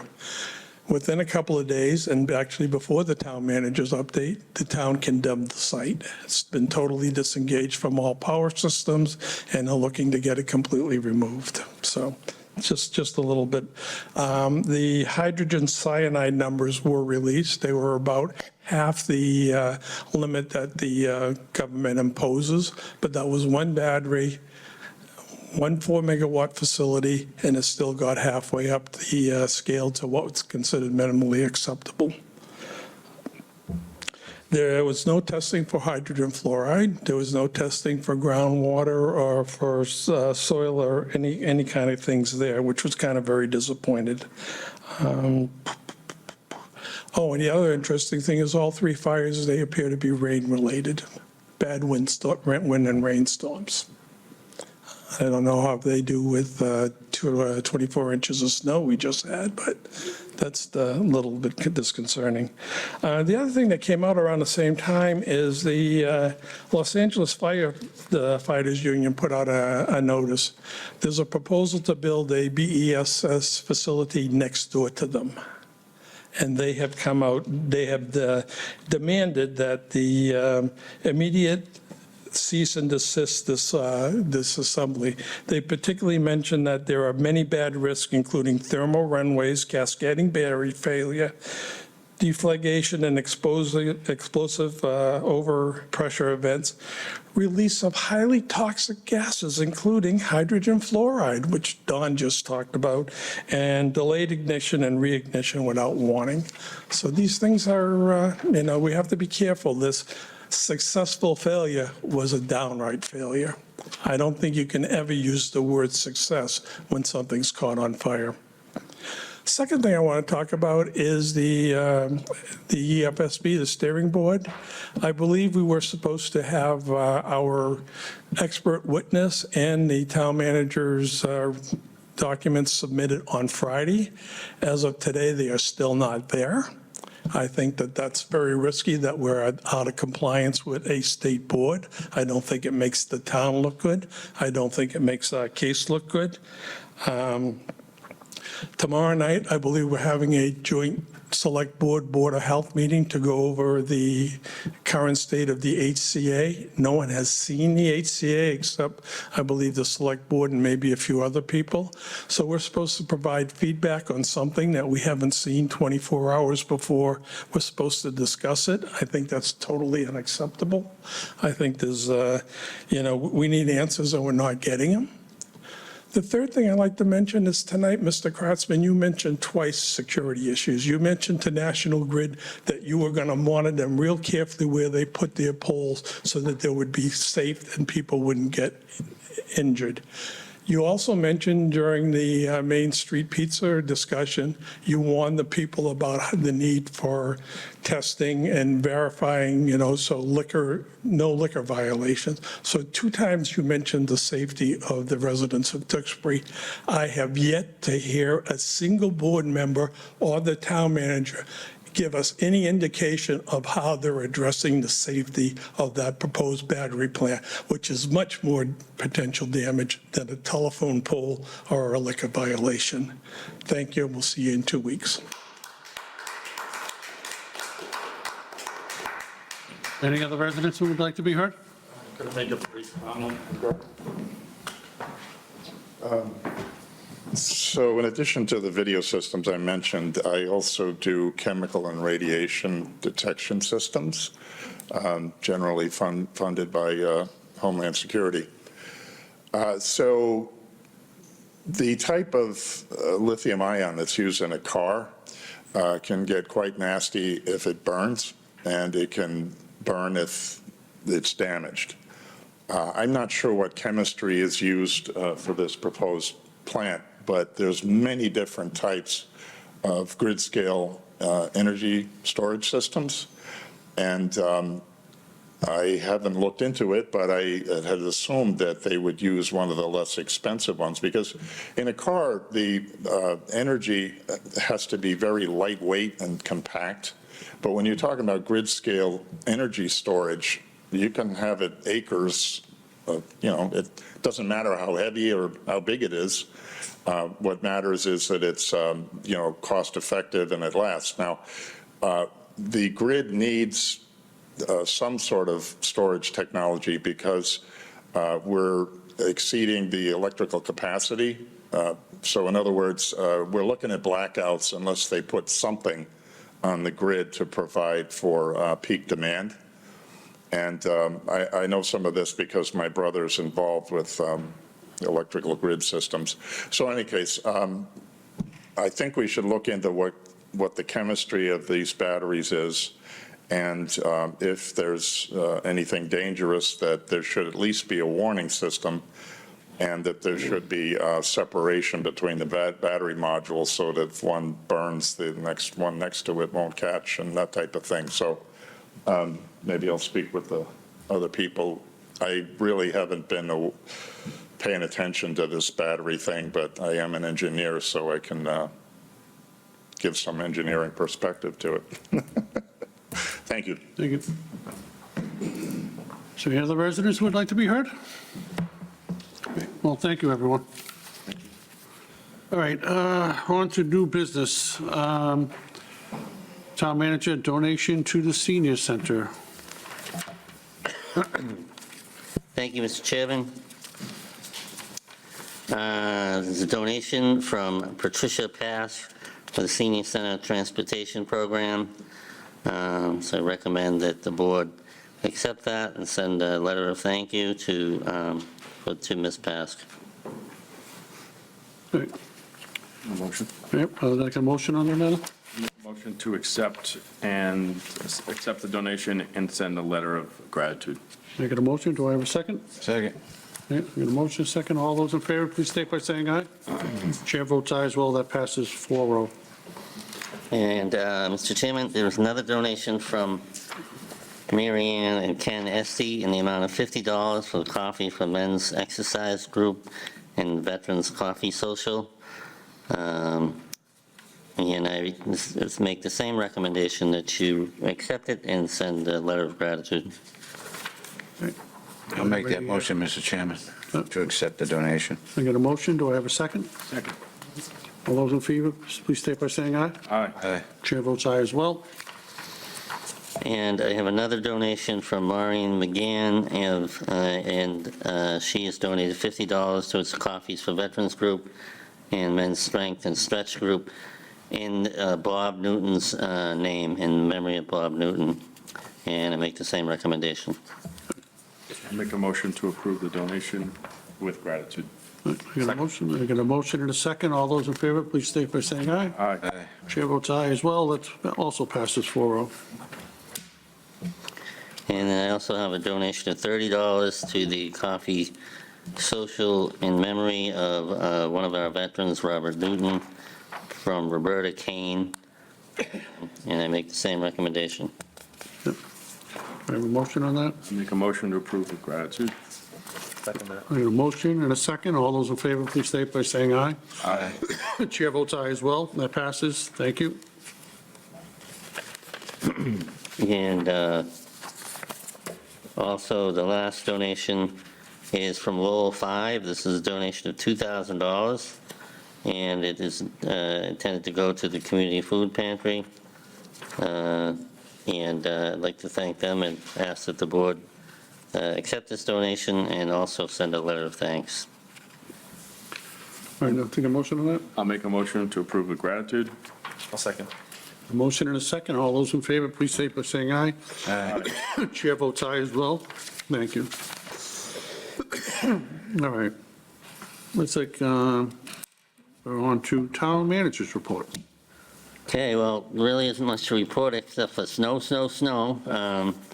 I had wrote this up over the weekend, and I just, the update was really the budget, and you've received that, the budget update, as well as, we have the meeting tomorrow night about the HCA. But beyond that, we've been dealing with this snowstorm, and I'd like to just report that I think we received between 24 and 26 inches of snow. The town spent nearly 48 hours straight tackling the storm between Sunday and Monday. And the DPW asked residents to keep the following things in mind: that the DPW crews will be performing various snow-related tasks throughout the week. As we know, due to the extremely low temperatures, chemical treatments will not be as effective in melting snow and ice. Site issues on corners of major roads will start to be addressed this week. Sidewalk clearing will start to be addressed, but will be slower than normal. Residents are asked to assist with the possible sidewalk clearing if you're able, obviously. And just as a little bit more information on that, we received so much snow that there's a piece of equipment that DPW has, they call them bombardiers, those little snow plows with the V plows on the front. They're not very effective in this level of snow. So they did bring those out and started clearing some of the sidewalks, but they really don't clear a path. So we do have one snow blower, for lack of a better word, I think it's probably like a Bobcat with a snow blower apparatus on it. And so that's going out, but that'll take some time. So it's going to take us some time to clear the sidewalks because of the level of snow that's out there. Trash barrels should not be placed in the road. They should be in the driveways and off the street to allow plows to widen the roads. Vehicles parked on the town roadways overnight may be towed. Please contact the DPW for any snow and ice related issues. So their number is 978-640-4440. And we're fielding calls in my office as well. If you have a problem, don't post it on social media, call the DPW, because that we can respond the best way by doing it, by getting contacted directly. We're happy to come out and address the problem, obviously resources provided, but I'd like to thank the DPW, the director, for for the work that his crew has done. I think they've done a great job in a very difficult storm, something we haven't seen for a long time. I know Mr. Ryder has been dealing with it in his profession as well, so it was a big storm. I think we did pretty well with it, and we'll continue to deal with it. And I understand that we're getting more snow. I think it's this weekend. I don't know how much, but I don't know where we're going to put it, but it's a little bit of a struggle, but we're dealing with it, and I want to thank the DPW again for all their work. They've been out all night. I had a call, and I went out, looked at it tonight before the meeting, and there was a DPW worker, a young guy out there, and he was working. He had been working 48 hours, and he was out looking at some stuff that I asked him to look at, and very responsive, and I appreciate that, and I thank the residents for their patience during this storm. Thank you, Mr. Chairman. Any questions? I'll try to answer them. Any questions? No, I just, through you, Mr. Chair, I thank the DPW. Also would like to thank police and fire today, the fire in the center of town, the mobile today. Fire department did a tremendous job, along with the police department, controlling the area. So I know it's been a busy few days for public safety, so hats off to them. And, appreciate all their hard work. Mr. Holland? Yeah, I'd like to thank the DPW workers, and I also want to thank the residents for their patience. I mean, Mr. Curran said that earlier, and you haven't had too many phone calls, have you? No, but and I expect we'll get more as, you know, the week wears on, because I think people have been very appreciative and recognize that the DPW has been very busy, but, so we'll get more calls, but like I said, I do appreciate, like you said, their patience, and ask for the continued patience over the next week. Thank you. The only thing I'd like to say, I understand that they have the bombardiers, and those probably aren't very effective in this, but we did buy that piece of equipment a couple of years ago to try to, they bought something that's a snow blower to throw it. And if they aren't able to do that, can we get contractors in to be able to assist? I'm just concerned that the kids are going back to school and getting the hydrants and those things just done. It scares me when I see, you know, people in the streets. I understand there's no place to put it. Yeah. And everybody, you drive up, down every road, you look at the mounds of snow, it's, you know, it's difficult to deal with. But I also want to make sure we're making every effort. If we don't have the equipment that can handle it, you know, we have a budget for a reason. Get the contractors in, see if they can assist as well. So it's funny you bring that up. I just had that conversation this afternoon. I reached out to a couple of DPW directors that I've worked with in the past, and I know contractors that have done sidewalk removal in other communities. And as you can imagine, most of them are already tied up because they're doing sidewalk removal in other communities. So there's a possibility that we're looking into some other things, like could we rent equipment? But the reality is, I don't think that's something we're going to be able to accomplish in this storm. But I think we need to look to the future, that clearly this hasn't happened in quite a number of years, so it's never really kind of risen to the surface, at least in my tenure here. But I think we need to look at how we would handle a situation like this in the future, because you mentioned that one piece of equipment. That's not enough to do what needs to be done in this storm. We need other assistance, which is why today I was having that conversation with the DPW and a few other people.